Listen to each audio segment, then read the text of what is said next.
Welcome to the Fantasy Football Hub YouTube channel. Today I am joined by FPL Salah to preview Game Week 5. Of course, off the back of an international break, getting back into it.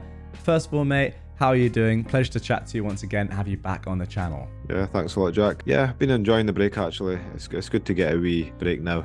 You know, when you're doing like videos and articles and content. So yeah, it's good to get a break, but I'm really excited for the Game Week 5. Yeah, we've got 4 game weeks in a row now before another break. So yeah, a lot of time to make up some good ground. As you can see on screen, both of us on red arrows. Not the best week last week, but not too bad, right? Overall, how did it go? How was Game Week 4 for you? Yeah, I think I was about 6 points away from a green arrow, so it was like kind of slim margins. It was basically between a Sterling and a Maddison, really. You know, because I bought in Sterling. If I bought in Maddison instead, which was the other option that I had, I would have got a green arrow. But as we've kind of mentioned before as well, Jack, at this time the season, the ranks are just so close together. If I got like 6 more points, it would have been like 400k instead of 800k. So I still think it was a really good position to be in at this time. At this time of the season. So yeah, I'm pretty happy with it. Okay, so if you're inside the top sort of 1 mil, you're doing all right. I mean, at what point do you have to sort of worry at this stage, or is any rank kind of okay because the ranks are so close?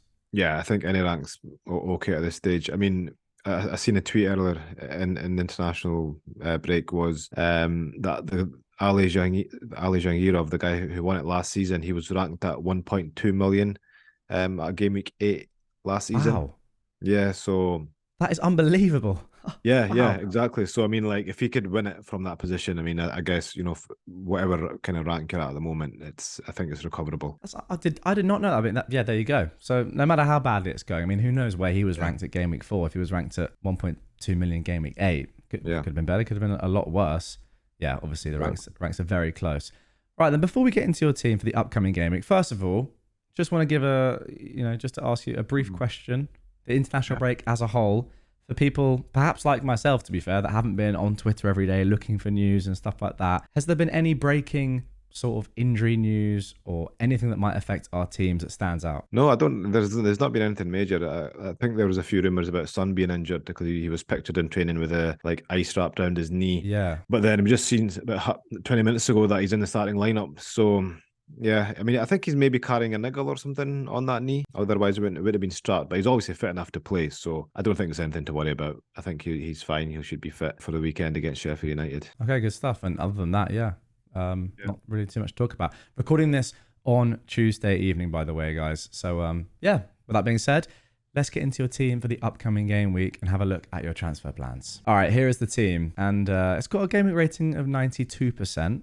Not the best, probably one of the lowest we've seen so far, but it doesn't look too bad, right? You've got 2 free transfers, 2.2 million in the bank, so there's a scope to kind of do what you want here with that much money in the bank. Yeah. Just off the rip, obviously a few days out from deadline, what are your initial plans? Yeah, so I mean, my transfer plans now haven't changed much from like what I was thinking at the start of Game Week, at the end of Game Week 4 really, is Saliba to Trippier. So that's something I kind of had planned in, or like kind of provisionally planned in from last week, and just really jumping on Newcastle's good fixture run. I mean, I know they've not kept any clean sheets yet, and they've I think conceded like something like 8 goals, but they've only had an XGC of 5, which is the 6th best in the league. So the defensive stats have still been good. They've played Liverpool, Brighton, and Man City in the in 3 of those 4 games. So the fixtures can't get really much tougher from a defensive point of view from them. So I still believe in the defense. I think they have a solid defense. I think they'll probably be top 3 or top 4, for defensive metrics when it comes to the end of the season, in terms of like clean sheets or goals conceded. So yeah, Trippier is on the menu for sure. I'm kind of thinking, I'm tempted by Son as well. Okay, here we go. He's my second transfer on, because I could possibly do it for Saka or Rashford, but the thing is, he played at number 9 last week, right? Last game week. Scored a hat-trick, obviously. But I guess we could say that, there's a very good chance that, he plays there again at number 9. But I don't think there's a guarantee that he does, and he could go back on the left wing again. So, and Rashford and Saka are great assets in themselves. United's fixtures are amazing coming up. Arsenal do have some tough fixtures coming up. I mean, in the next, looking earlier, in the next 5, they've got Spurs at home, right, which is a tough fixture. But again, I guess for an attacking point of view, it's not. But then they've got City and Chelsea. Yeah. Game 9. So I guess if one of them was to go, it would probably be Saka. But I don't feel like totally confident in it. But I do think he's the best captain option this week. I think Son. He is the best. But then game week 6 and 7, they've got Arsenal, Liverpool. So That's the one thing. thing putting me off. Yeah, if it was a free hit, it'd be in everyone's teams, of course. Yeah, of course. As would probably Maddison be as well. As a plum fixture, it's just after that it's not great. However, looking at the predicted points now for Son, I think that Fantasy Football Hub's algorithm now is predicting that he will continue in that number 9 role. And we obviously don't know, but it's kind of weighted towards that, given how well he did last game anyway. And we think that he's on penalties. Again, we don't know that for sure. But all of that added up leads to some really encouraging predicted points. From what I can see, only Haaland has more predicted points this week. And even that is pretty close. Haaland down at 8.1. I mean, I say down at 8.1. For him, that's actually quite low. But Son up at 7. No one else really anywhere close to that. No other midfielder within a point of him that I could see. Maybe Salah's up there. But in terms of the core 5 that a lot of people seem to have right now. So yeah, I mean, outside shout for a captain. If you wanted to do it for 1 week, could you do that move knowing that you're going to captain him, go super differential? Is that just too risky? It's not a risk. I mean, the thing is, we've got good options there in Haaland, who everyone has. So I think bringing in Son for 1 week for that Sheffield United game, for me, is not worth it. Especially due to game week 6 and 7 where they've got Arsenal and Liverpool. If you already had Son, like if you bought him in last week, which was obviously the perfect time to bring him in, then I'd definitely be captain this week over Haaland. We know Haaland can, hat trick against anybody, Jack, but you got to look at the fixtures. West Ham away, of course City are going to be favourites, but it's not the easiest of fixtures. With a Sheffield United at home, for that attacking Spurs side. With Son playing at number 9, it doesn't get much better. So if you have Son, I'd be captain him for sure. But in terms of bringing him in using a transfer, it depends as well who you're getting rid of. But I think with a lot of us, you're going to be getting rid of a good asset like a Bruno or Rashford or a Saka, or even a Salah. So I don't know. I don't think it's worth it. Okay. So I presume going back to Trippier now that you'd bench Estupinian for this game over the likes of Udogie and Chilwell. Looks like a very solid defence. Who would be your goalkeeper this week? Predicted points are saying that Turner has 0.5 more than Pickford. And Turner's EO, I think, might be quite high, to be fair, given that a lot of us are on the likes of Pickford. Even Onana doesn't have the best fixture. You'd expect Brighton perhaps to score in that game. Who are you going to be starting? I'll be starting Turner for sure. Okay. I mean, Everton, Arsenal at home. Arsenal, I think, are going to win that quite comfortably. Sheffield United and Burnley, that's like, kind of a championship kind of derby, the two newly promoted teams. So yeah, definitely Turner's got the best chance of a clean sheet this week. So yeah, it's a no-brainer for me this for the goalkeepers. Sure thing. Let's talk about Pickford moving on from that.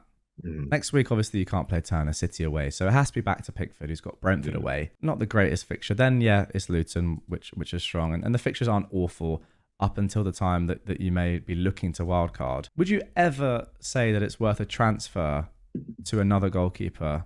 I mean, I don't know when you're planning on wildcarding, you tell me, but looking at some of the goalkeepers here, the predicted points over the next 4, Kaminsky and Trafford, the keepers with a double, are standing out as perhaps transfer options, potentially. It's a bit of a weird shout, but come game week 7, they look like the best goalkeeper by a mile, got that double. Yeah. Pickford has been so frustrating. Would you make that transfer? It's a good shout, actually, because I think if you're planning to wildcard in game week 8 or 9, then it's, potentially a good move because, you just need to kind of ride those goalkeepers out for 2 more game weeks or 1 more game week, after double game week 7. So not too bad. But then at the same time, like on whether I'd make that transfer, it really depends on, what other kind of fires I've got. If I've got no other problems in my team, and then, Pickford is, the kind of the weakest link, then yeah, I would, of course, I'd go for the double game week keeper, especially with the goalkeeper, because they're so kind of unpredictable in terms of points. I think obviously with that double game week, we're going to be kind of targeting, I think Morris is going to be, the kind of top transfer in. You think so? Okay. Yeah, I think so. I think when we get there, he's a 90-minute man, he's on penalties. Again, I would find it hard to bring him in. I don't know. I don't think I get rid of Jackson. Yeah. I'd probably have to do Archer to Morris, and that would also depend on what other kind of problems I've got in my team as well. But yeah, I think Morris and a goalkeeper would be ultimately the best options for that double game week. I'm just looking at your team for Game Week 7 now, which you can obviously do on Fantasy Football Hub, which is a really great way of getting a sort of picture of what your team might look like and whether you need someone like Morris. The fixtures for your current front seven, obviously we don't know about form come Game Week 7, but they look really strong. I mean, they're all great fixtures. So it's going to be very hard to bench one of those or sell one of those, Jackson perhaps, and then bring Morris into that team, even though he does have a double. And to be fair, even Pickford, that's the Luton at home fixture. Yeah. So, okay, so it's tough. Yeah. But... Okay, mate, moving on now to your Hub AI recommended transfer. Saliba is out for Trippier. Now that's one of two moves. So that's good to see, obviously, Saliba being moved out there for the man that you are thinking right now you might be bringing in. The next one, though, is the interesting one. Sterling is being recommended to be sold for Maddison. Obviously covering that Sheffield United game, attacking that perhaps. And interestingly, in Game Week 6 and Game Week 7, the two tough fixtures for Maddison, the algorithm, the AI still thinks that he will outscore Sterling in those two games alone. And then, of course, in Game Week 5, 8 and 9. Any thoughts on that? I mean, I guess it's not ridiculous, because Maddison, the way he's playing and the way Spurs are playing, I guess it's not, beyond the realms of possibility that he gets attacking returns against, Arsenal and Liverpool. So yeah, it's interesting. I think maybe the kind of set pieces helps him as well. Yeah. But yeah, I mean, I wouldn't make that transfer just because I think Sterling's fixtures are much better. I think the AI probably kind of fancies, Madson's form more than the fixtures. So yeah, I mean, I guess it's interesting. I'm surprised. I really thought the AI tool would be recommending, taking Saka or Rashford out for Son because Saka's fixtures, are tougher later on, but obviously not. But yeah, I mean, I totally agree. It's quite reassuring that it's gone for Saliba. Yeah, I mean that's the one that is saying is nailed on. Yeah. And it gives an alternative option, and the alternative option is just do Saliba to Trippier. So yeah, which is probably what you're going to do. So that is. Yeah. But yeah, I mean, I'm still like, I know like it's kind of a bit short sighted bringing Son in, when those fixtures. But I just keep thinking like, if he is going to play at number 9, and if he's on penalties, and if then it doesn't really matter much about the Game Week 6 and 7 fixtures. Too much. But yeah, that's one thing that's kind of in the back of my mind of making that a second transfer, because so far kind of the aggressive moves have paid off, bringing in Sterling before his haul at Luton, and bringing in Son before his haul at Burnley. So I'm thinking maybe just go for it, because the kind of conservative play hasn't really paid off yet. But yeah, let's see. That is the thing. I mean, if you could argue that the Sheffield United game alone is worth bringing him in for, and then you take the haul, and then maybe with those points move him on. One thing that I think is potentially likely, though, anyway, even though the fixture, not great, 6 and 7, say he scores against Sheffield and then scores, gets a penalty away at Arsenal. Come Game Week 7, although it's on paper, again, a tougher fixture at home to Liverpool, everyone's going to want to go for him at that point, which kind of negates one of the two harder fixtures anyway. So I feel like we're only a couple of goals away from everyone piling on him in Game Week 7, whatever happens. But obviously, that depends on what happened in the next game weeks, of course. Could well be. But I do want to ask you about Chelsea, because apart from the Luton game, what's Sterling really done? His numbers have been decent. Yeah. But he's only got one assist even. I mean, to be fair, he should have had one in the last game, obviously. But talk to me about Sterling and Jackson and Chilwell as well. Is there any sort of worry there for those players? No, not yet for me, especially not Jackson. I mean, the reason I say that is because he's getting in really good goal scoring positions. I mean, I don't know if you've seen his miss, when Sterling. Sadly, I have. Yes. Obviously you're a Chelsea fan, so you would have. But yeah, that was quite gutting. But he's getting those positions, and I think as long as he keeps doing that, it's obviously been frustrating so far. There's only one goal and all those. I think he's had eight big chances, and only scored one. Has he had that many? Yeah, 7 or 8. I think he's had 7. Wow. I seen it on Big Man Bakar's tweet that Haaland's had the most, and then Jackson's had second, and he's only scored 1. It's frustrating, but the encouraging thing is, as an owner, is he's getting into those positions, and he's got the fixtures. Sterling, I think, again, he wasn't putting up the great stats, but if you've seen like the first 2 games, he was playing well. He was getting a lot of touches in the box, carries in the box, down that kind of that right hand side. So the signs were there, and the main thing with Sterling is, like, historically, he is a fantastic FPL asset. we've seen that at City. He gets goals and assists. Yeah. And I just think, that kind of, weighs more than, that last season at Chelsea where, it was a bit of an anomaly, I think. I think Chelsea scored like 36 goals. Like, like they only scored like 2 more than Wolves, I think. And for me, that was an anomaly. I don't see that happening again this season. I think they'll score a lot more. They'll play a lot better, and Sterling will get a lot more returns. So as long as their fixtures are good up until game week 9, I don't think I'll be touching my Chelsea assets. Maybe after that, once the fixtures toughen up. But yeah, I'm still hopeful. Couple more blanks for Jackson, game week 5, game week 6. I reckon some people are going to be looking at Morris for game week 7. Sounds crazy. Yeah, but you never know. It is 7 big chances. Just got the stats up here, the Opta stats on Fantasy Football Hub, which is one of the great perks of signing up to the site. Yeah, 7 big chances, 3 xG. I mean, even almost 1 XA. So expected to be involved in 1 goal per game, but so far, of course, just yeah. I mean, you've got to say, like, the owners have been unlucky. Yeah, unfortunate. Another thing I'll say as well, I think he's on 4 yellow cards. I was about to say that he's going to get banned soon because he keeps doing this. Stop doing it, Nick. I know. If you're watching. Yeah, I mean, it's just the new rules as well. There's going to be a lot more yellow cards, exactly. Isn't there? So, like, players like him and Bruno, who tend to kind of moan a lot, will get booked a lot more until they learn their lesson.